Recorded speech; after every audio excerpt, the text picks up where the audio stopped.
Hello. This is 2021, a year in review, slightly, and then also 2022 predictions. And when I say predictions, I just mean the natural progression of things. So here we go. So 2021, a year in review. So I like this time of year because it becomes this amplified moment of self-reflection across the board, and not just me constantly spiraling into existential panic on the daily.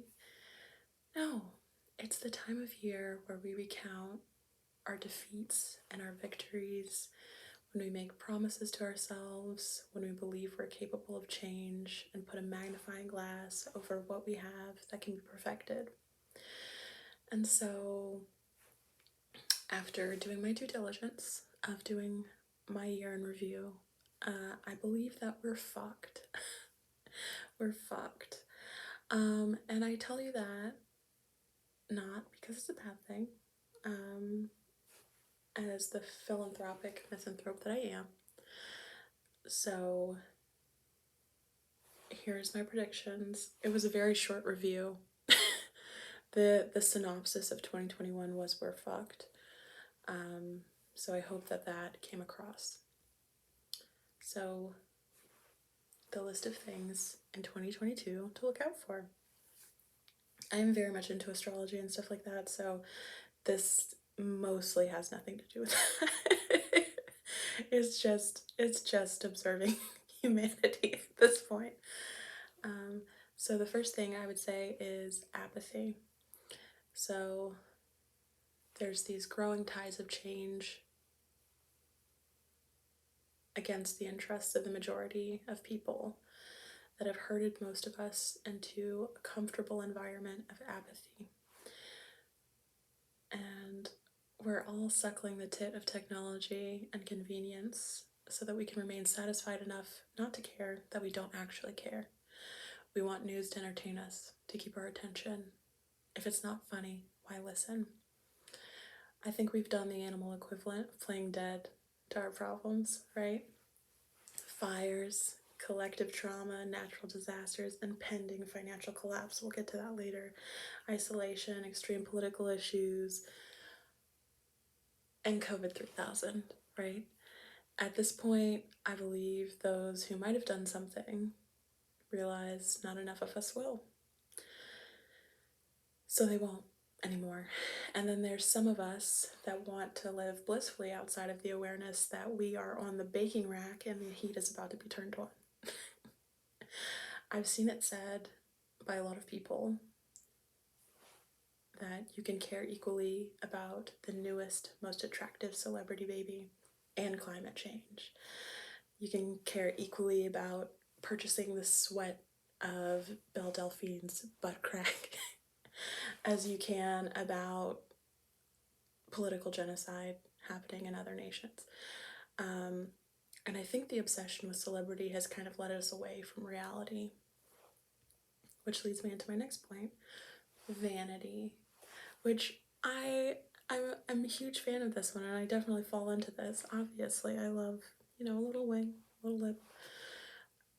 Instagram, TikTok, the fall of Hollywood and the rise of the average beauty that is still so unbelievably buffed and filtered. You'll never fit that standard either. A rise in facelifts. I see that for those under 30. Rise in cosmetic procedures to keep up in the economy of not only information, right, but also beauty, a face. They don't call it a moneymaker for no reason, right? So everything that is for sale does not exclude you. You're also for sale. With the rug being pulled out from so many people's feet with work in 2020, not only did the gig economy rise, but so did the average life to digital stardom pipeline, so to speak. Going from waitressing to now you're making tens of thousands of dollars on things like OnlyFans, YouTube, TikTok.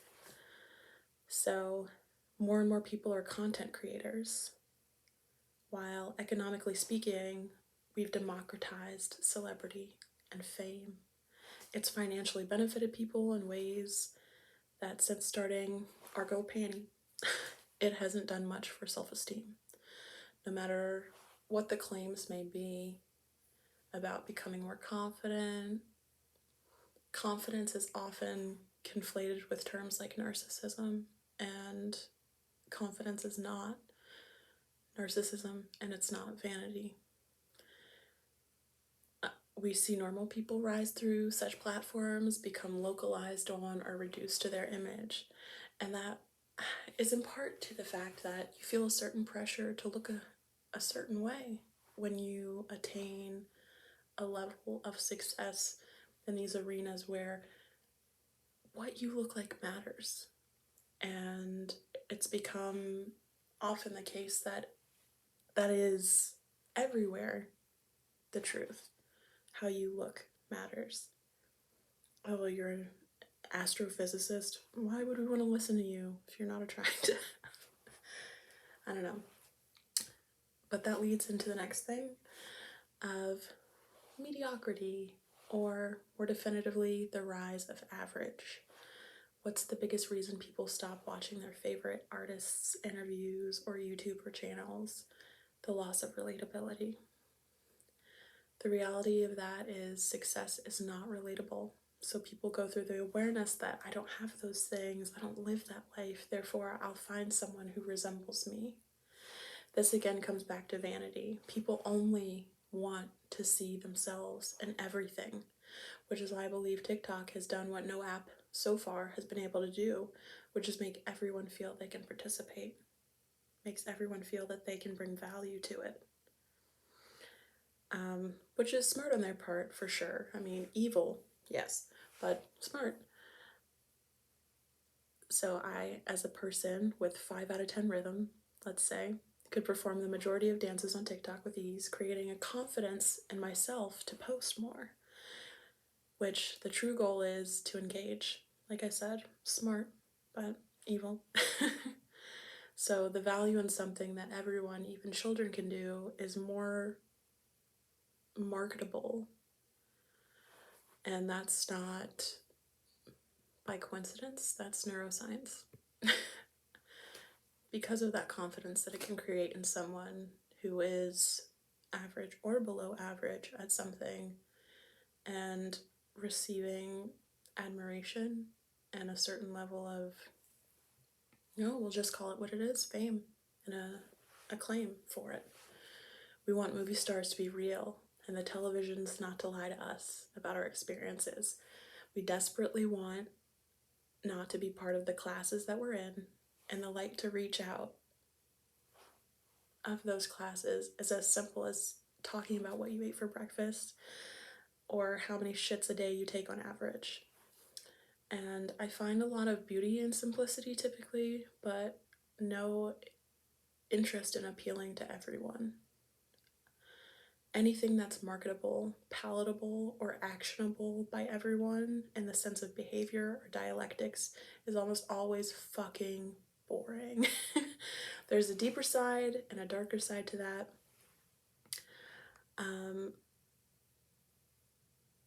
Which is the risk of average,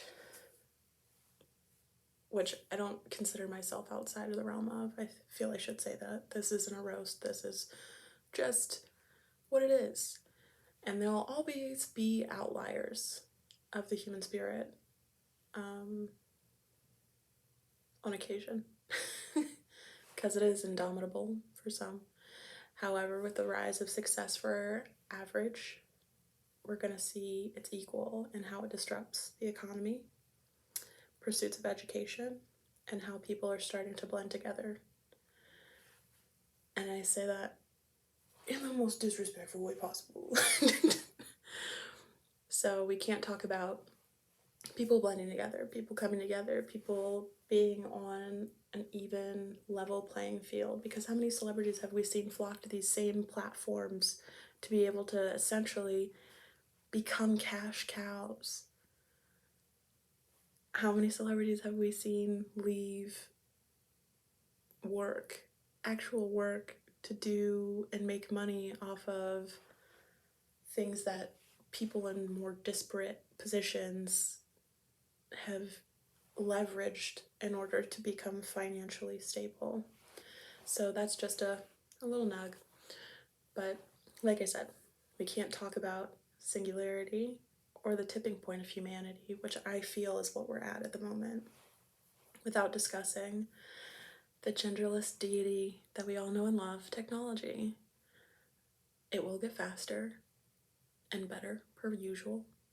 It's becoming commonplace to feel owed ease and speed in everything we do. For those of us in the luxury, that have the luxury of living in areas with access to it, and it's so pervasive if you do have access to it. It does make everything easier, outside of speaking to representatives to cancel your subscription box services. It solves many issues. Dropped in a jungle with only a phone, or no phone. Most people wouldn't choose the latter. In a less extreme instance, dropped at a party with no phone versus a phone, the answer is just as fervently that you would choose to have a phone. We always want to be connected. And I'll correct that and say we always want the illusion of being connected. We have created micro universes that travel everywhere we go. Need to know your heart rate? Check your watch. Want to talk to your local sneaky link community before you decide to go on a first date? Get on a nap. Want to change your life in a moment? Post a video. It's instant sense of relief, of the simulated feeling of closeness. People are right the same, like pretty the same. How many times has somebody pointed out lately, are we all living the same life? Having the same childhood? All of what you're exposed to exists in a perfectly curated vacuum. And this expands outside of technology too, of course. For instance, where you work is more likely to have people of similar socioeconomic backgrounds. Who you date is typically based on area, pre-social media. But with globalization, due to technology, comes a flattening of human expression. Everyone wants to engage with themselves. That again, vanity. That's why we gravitate to communities where we feel we fit in. The same thing on a much larger scale is about to play out, I feel. The isolation some people in real life feel has been alleviated by finding friends online who also stan their favorite K-pop idol. I believe we'll see the rise in different types of communication because of the connectivity that technology provides. And by that, I don't mean different types of communication via, computers or something like that. I mean how we are able to interact with each other face to face is going to change. Already, for the most part, I see people's humor as typically memes, right? Even it's been littered throughout this too. Like I said, I'm not immune to any of these things. I'm just stating the obvious of what the natural progression of things is about to be. And so finally, I'll end it on a light note. So I'll start with the financial and then I'll get into the more esoteric, which you can totally, fuck off if you don't want to hear about it. So the financial side, America will officially become second to China as a superpower in 2022. That is what I feel. Pluto's return for America is essentially a day of reckoning for us. The levee will finally break on the stock market and hit some of the already volatile cryptocurrencies also, but I think it'll hit the heaviest to the stock market. The effects and catastrophic natures of Corona will forever change the financial futures and political futures of countries all over the world. And as an American, we're not immune. And I do have a feeling that it'll change drastically in 2022, 2023. our position on the world stage, so to speak. So, what I think the Pluto return will mean for America: climate catastrophes that shock the world. For some reason, I feel as if it'll be in the Midwest.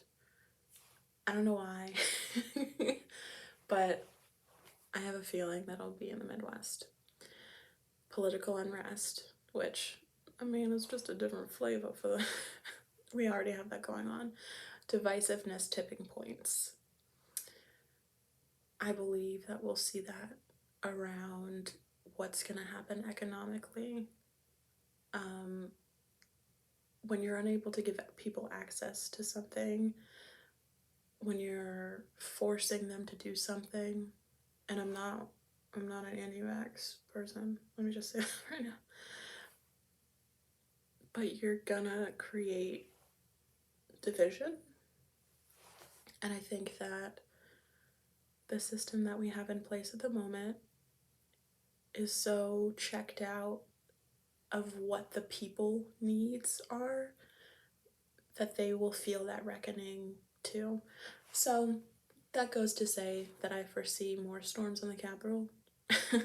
Potentially them actually following through this time on hurting members of Senate, members of Congress. And I don't say that as somebody suggesting it or, knowing about like I'm not on QAnon boards or anything like that. But it's just an esoteric guess. So let's just call it what it is. And those are fun sometimes. Billionaires be trillionaring, and it is what it is. I think I just want to leave it on a note of, do I think that there'll be good things that happen? For sure. But I think that those will be on such a small and personal level that some of the things that we should look out for moving forward is, how are we defining success to ourselves and not on a collective level?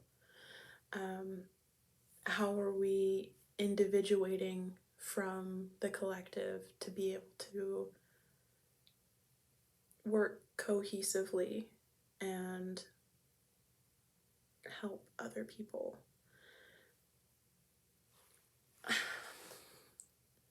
Which, it does sound very judgy to say that I don't think that it's giving what it meant to give when people say that their social media platforms are predominantly for them to be able to have a voice on important issues. That is rarely ever the case, and it's usually used as a marketing and money-making tool. So I think that we should all humble ourselves a little bit in the opinions that we have of ourselves also.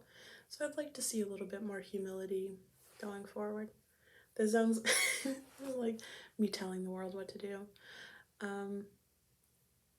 But yeah, take those things with a grain of salt. Who am I? Just a woman on the internet, woman in a screen, not a real person. So